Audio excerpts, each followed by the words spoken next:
यानंतर आजचे मुख्य कलाकार गायक धनंजय जोशी यांना मी मंचावरती आमंत्रित करतो आहे.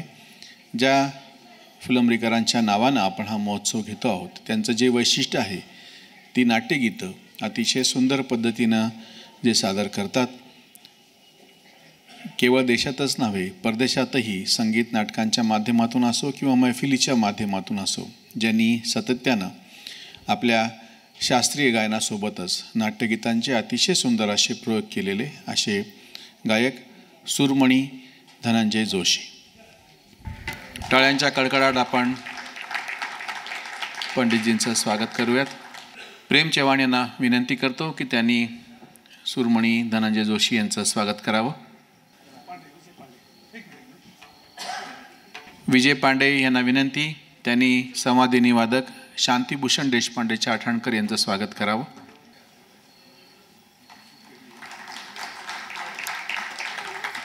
मळेगावकर सरांना विनंती त्यांनी तबला वादक प्रशांत गाजरे यांचं स्वागत करावं.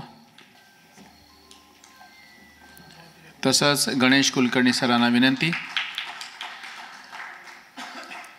त्यांनी पखवाजवरती साथसंगत करणारे विश्वेश्वर जोशी यांचं स्वागत करावं.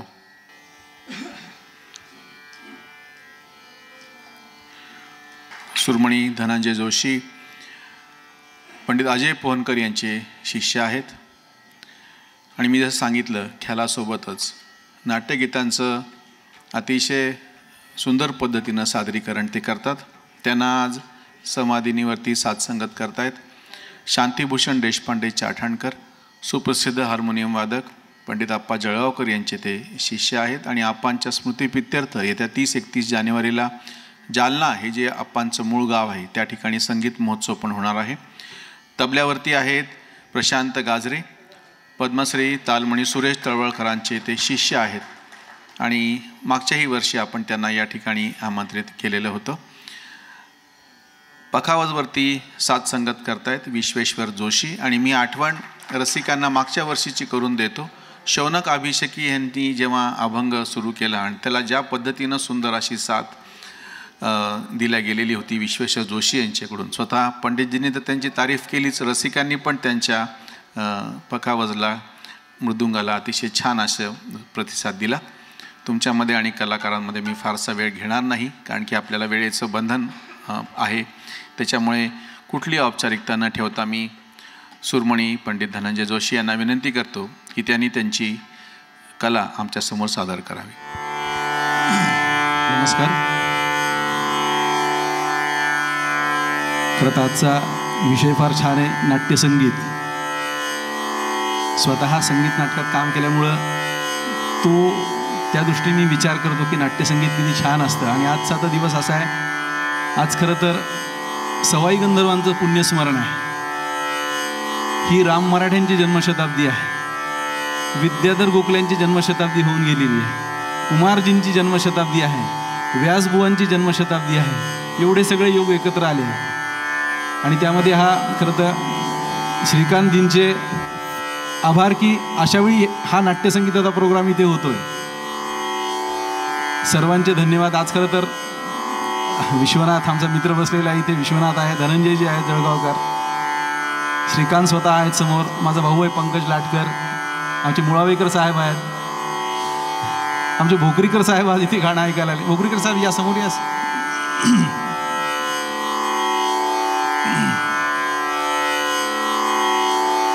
एक खरं तर शास्त्रीय संगीत आणि नाट्यसंगीत ह्या एका नाण्याच्या दोन बाजू आहेत. कारण जो माणूस शास्त्रीय संगीत गाऊ शकतो तो नाट्यसंगीत गाऊ शकतो. नाट्यसंगीतवाल्या माणसाला क्लासिकल येत नाही असं होत नाही. तर ते कसं झालं आहे की आजकाल लोक शास्त्रीय संगीतापासून पळतात. का पळतात? आणि लोक म्हणतात की आम्हाला समजत नाही. पण आमचे गुरुजी फार छान सांगतात की the music which is classic is non as classical music. मग ते कोणतंही म्युझिक असू शकतं. तर आणि शास्त्रीय संगीताचं असं आहे की लोकांना गोडी लावली पाहिजे. कसं असतं की औषध हे कडू असतं पण त्याचा इफेक्टही चांगला होतो.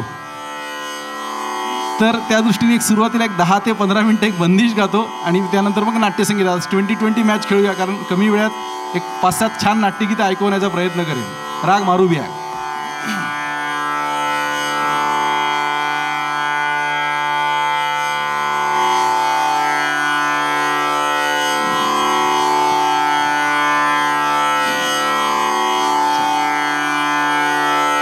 या रागाच्या ज्या दोन्ही बंदिशी आहेत त्या माझे गुरुजी डॉक्टर अजय पोहनकर यांच्या आईंच्या बंदिशी आहेत ते डॉक्टर सुशीला पोहनकरांच्या. एक फार छान टेम्परामेंट त्या बंदिशींना दिलेले, दोन्ही बंदिशींना. तर त्या मारू बिहागच्या थोड्या वेगळ्या बंदिश ज्या प्रस्तुत करण्याचा प्रयत्न करतो.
सजना जावना विदेश रे, सजना जावना विदेश रे, सजना जावना विदेश रे, सजना जावना सजना जावना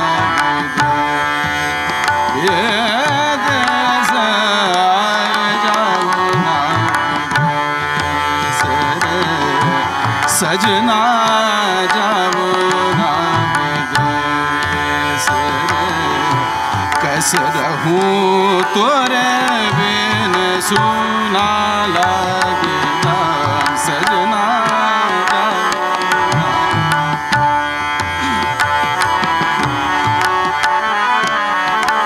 जाओ ना विदेश जाओ ना सरे सजना जाओ ना विदेश कैसे रहूं तोरे बिन सुना लागे राम सजना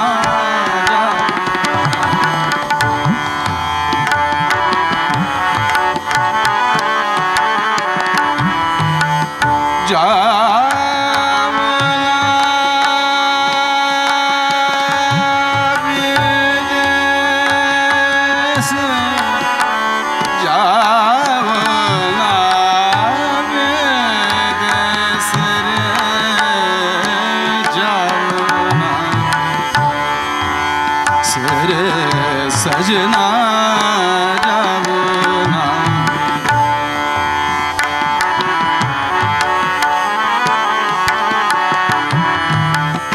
गम पने मग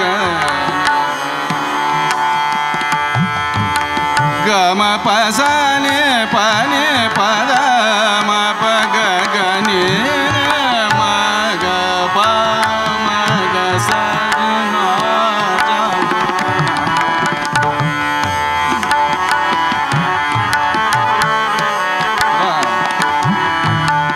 जाओ ना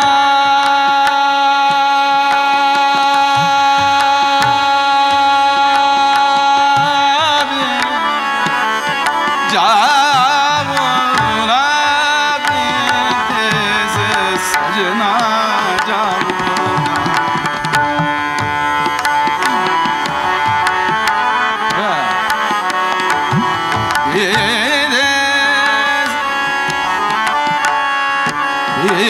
देश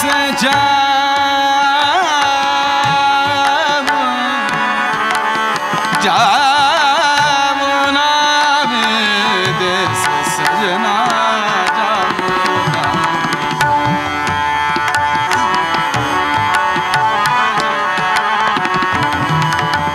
गम बसाने तप मग सजना जाओ ना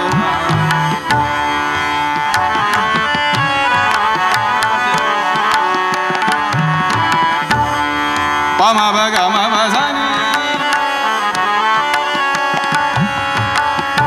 पमा बगा मा बसाने बसाने पानी पद मा बगा मा पानी नी दादा पापा ममा गगा रे सा सजना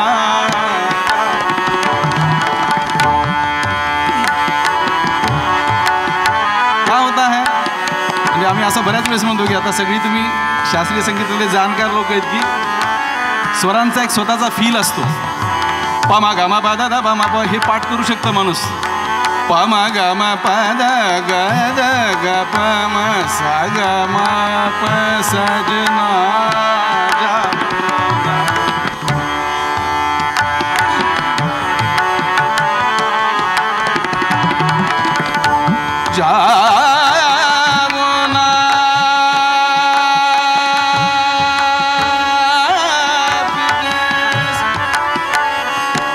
जाओ ना विदेश जाओ ना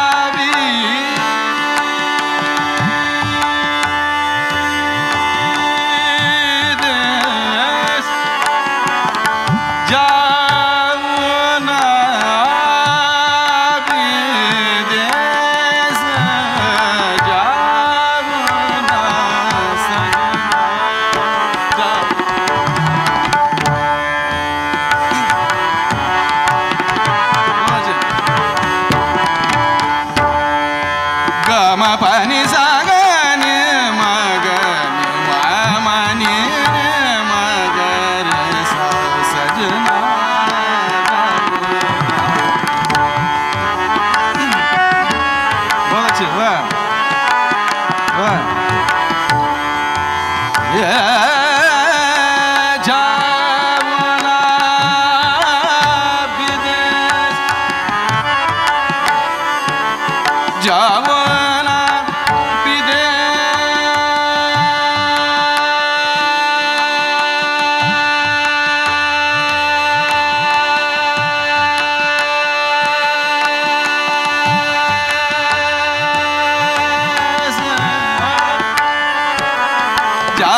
छान आहे बघा.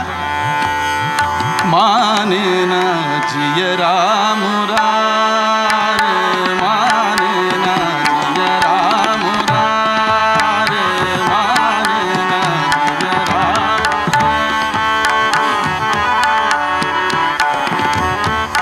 दादा दा बाबा बाबा ग माने ना जिय राम मुरारे, माने ना जिय राम मुरारे.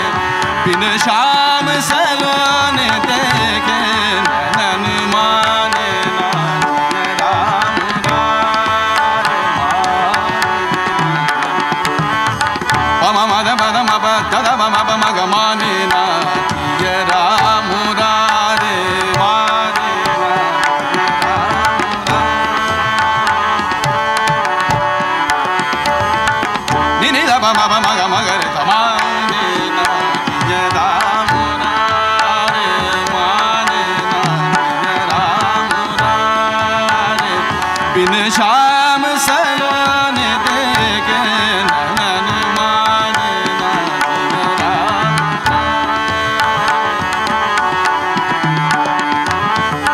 पम ग म प सा नि सा नि नि द पम प माने ना जिय राम मुरारे, माने ना जिय राम मुरारे. बिन श्याम सलोने देखे नैनन, माने ना जिय राम मुरारे.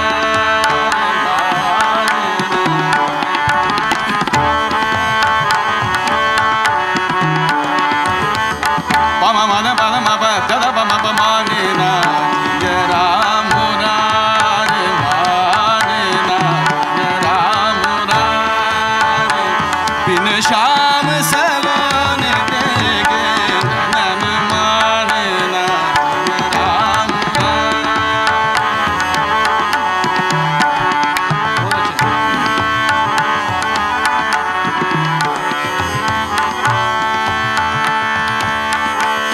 दरस बिना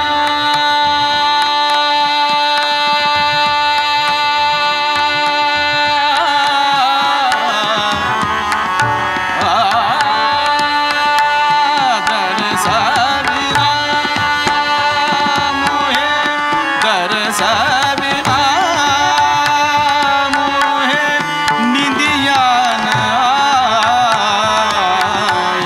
दरस बिना मोहे निंदिया न आए. पिया बिना कछु न सुहावे, माने ना जिय राम मुरारे, माने ना.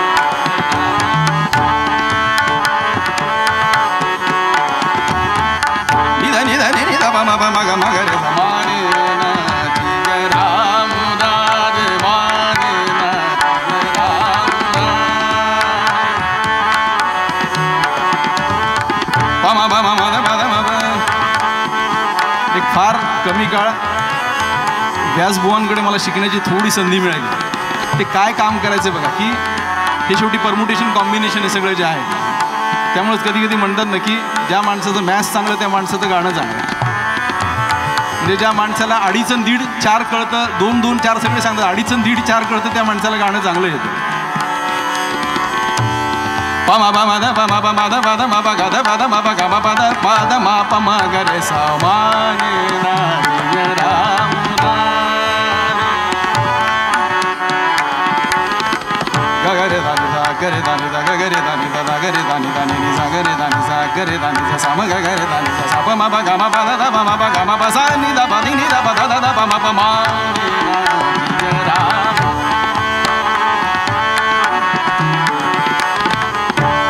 रे रे धा नि सा नि नि ध प म प, माने ना जिय राम मुरारे, माने ना जिय राम मुरारे.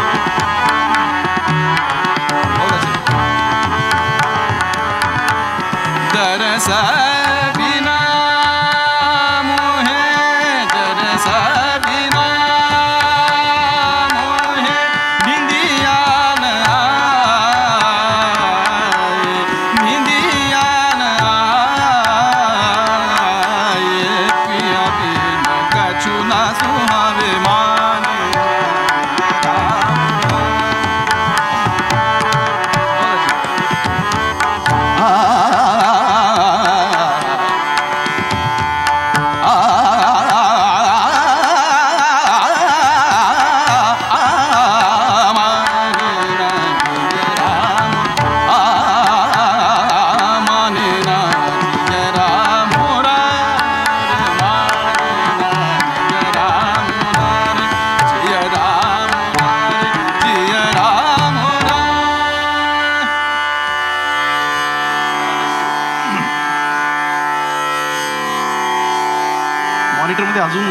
तालपुरा द्या.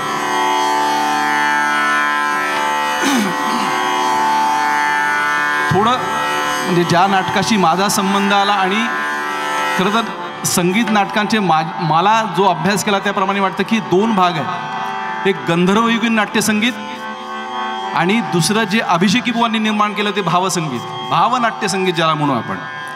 तर ते दोन्ही थोडं थोडं गाण्याचा प्रयत्न करतो. त्या सुरुवातीला ज्या संगीत नाटकामध्ये मी काम केलं, संगीत मान अपमानमधलं नाट्यगीत सादर करतो, या नवल नयनोत्सवापासून सुरू करू. मग जसं सुचत जाईल तसं गात जाईल, काही ठरवलेलं नाही.